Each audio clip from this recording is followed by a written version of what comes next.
The guy that she got the hair from came from the funeral home. He was working with the dead, and they were being cremated, and he was trying to make a hustle off of the dead people's hair.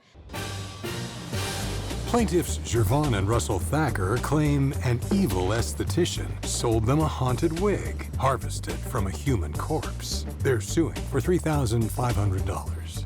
Defendant Barbara Clayton claims she doesn't know where the horrifying hair came from, and she doesn't owe them a dime. Do you swear the testimony you're about to give is the truth, the whole truth, and nothing but the truth? I do. Thank you. Good morning, Your Honor. Morning, Najee. How are you? I'm doing well, Judge. Thank you. Good. This is case number 104 on the docket, Thacker versus Clayton. I see we have here the plaintiffs, Jervonne and Russell Thacker, and you are suing the defendant, Barbara Clayton, for $3,500 for the installation and removal of a bad wig, as well as emotional distress. Let's start with you, Jervonne and Russell. You can state your case. Thank you, Your Honor. Well, first, I am pissed off. I am pissed off because I have known the defendant for over 5, maybe even 6 years now. So after coming out of quarantine, I was ready to do something different to spice up my marriage and to look a little better and feel better. So I called her and I said I needed to get my face done, and I think I want to do something different with my hair. Can you help with my hair? So the problem has been that initially when she installed the hair, I loved the hair. She suggested the color, she suggested the wig, because she wanted to go ahead and add it to her services. I accepted that. And then so when she put it in, I was loving it. The very first day that I got it installed, it was great. I loved it.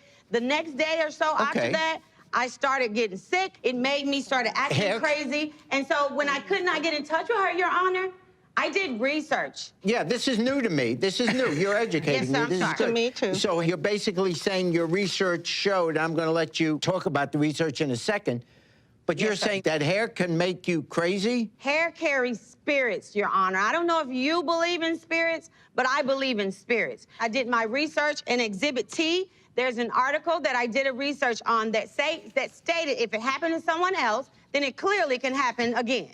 Okay, I'm reading the article, and the headline is, Najee, have you heard about this? I haven't. Woman suffers terrible headaches after she is fitted with human hair weave taken from a corpse that was filled with flesh-eating maggots that burrowed into her skin. Wow. Well, wow. Is this normally done, that the hair comes from a corpse? This is absolutely wigging me out that she thinks that it's okay for her to come and sue me like I made the wig. I don't know where the hair came from. I told her that I'm not a cosmetologist. I am an esthetician. Yeah. That's what I do. If it had something to do with her skin, that was fine. But all this stuff that she's made up about me adding wig services to my menu, that's a lie, because I could lose my license. I don't have a cosmetology license. I could lose my license. No, sir. No, sir, Judge Jerry. Yeah. That is not true. The hair came from the funeral home. Wow. The guy that she got the hair from came from the funeral home. He was working with the dead, and they were being cremated, and he was trying to make a hustle off of the dead people's hair. I had dead people's hair in my head. I talked to her, and I tried to reach out to her in Exhibit F. I explained to her that she gave me dead people's hair in Exhibit F. I got it here. You're saying, so you sold me a wig, and I've been acting funny ever since. I think the hair has spirits. That's why I don't do weave, someone else's hair. When she first got the hair in on the way back to South Carolina, she was doing a live, and she was talking very strange. And we began to argue a whole lot more than usual. You know, we have our little spats, but we argue. I brought the video. I like to be on Facebook, and I like to talk about different things that I'm doing on Instagram. So on my Instagram story, I was sharing with my friends and family. So I sent the video. So I just went and got my hair done. Your girl is cute or whatever. I know it's something different. You know, I'm coming out of quarantine. I want to do something different. You feel me? Ain't no more quarantine. Nowhere, ain't it right, Daddy? Big Daddy. Yeah, but why are you talking like that? This morning I woke up with a massive headache. So. You're fighting more with your husband now? My husband and I are doing a lot of stuff. He's saying that I'm doing crazy stuff that I never would have done. We were laying down, and I was asleep and woke up, and she was like humping me on my backside, you know, and I got up and I was like, what is going on with you? She was doing, she was doing what to your backside? She was humping me like a dog on my backside. He said I was humping him like a chihuahua.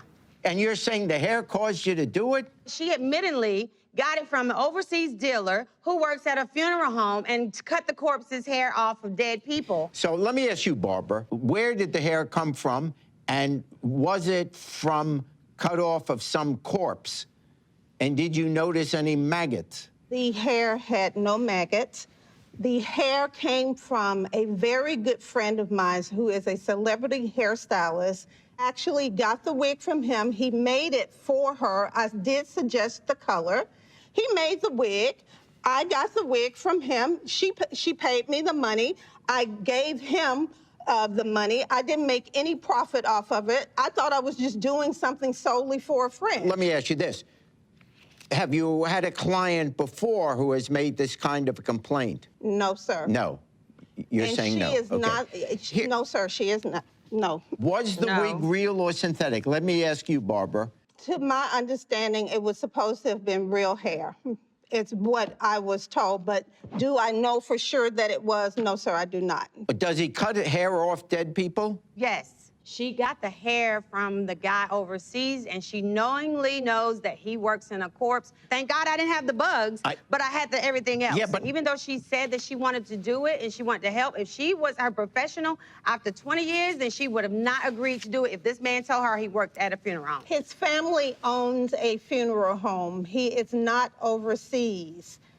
Their family owns a funeral home. That does not mean that he is cutting hair off of the people that they bring in. When you come to court, you have to produce evidence that the person involved, not that there's some article that some people do it, that it's been done before. You have to show that in this specific case, there has to be evidence that she was involved in getting a wig cut off, in this case, cut off a deceased person with maggots in it. I paid her for a wig. Right. Well, yes, but there's no evidence.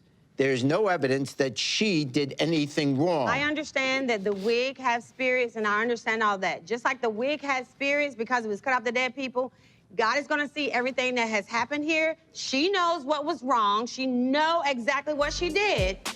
There's no evidence that she got this particular wig from a dead person. So I can't make a ruling whether these particular spirits were bad. I don't know that. I'm just saying I can't find any legal theory where Barbara here, who's been a professional for 20 years, that she has done anything that is outside the bounds of what a person would do.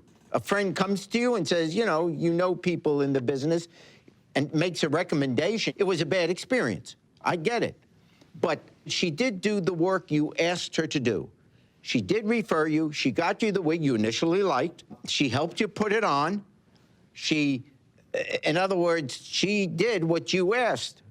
And I can't now turn to her and say, by the way, now you got to come up with $3,500. And so, therefore, I have to dismiss the case. Thank you.